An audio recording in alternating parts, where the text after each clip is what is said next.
Indian troops, in their fresh act of state terrorism, martyred one Kashmiri youth in the Srinagar district.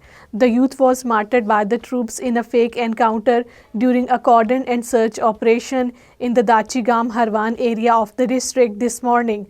The operation continued till last reports came in.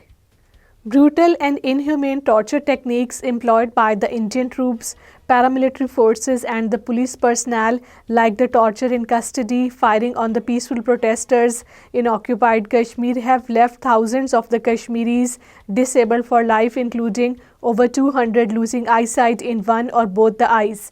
A report released by the research section of Kashmir Media Service on the occasion of International Day of the Persons with the Disabilities today stated that among the most brutal tactics used in the territory by the Indian troops to disable and maim the Kashmiris, including the firing of the bullets, the pellet and the tear gas and the shells on the peaceful protesters in the occupied Kashmir.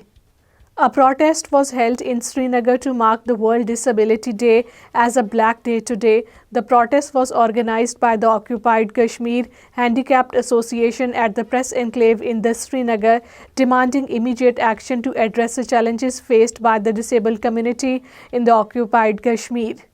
The police have detained two Kashmiri women under draconian the Public Safety Act in the Udhampur district, further escalating the crackdown on the territory's civilian population.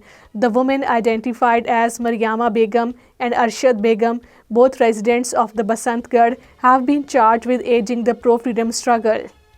An Indian Central Reserve Police Force man committed suicide in the Shopian. The CRPF man, identified as Paramveer of the 178th Battalion, shot himself to death with a service rifle at the horticulture farm Zainapura area of the district.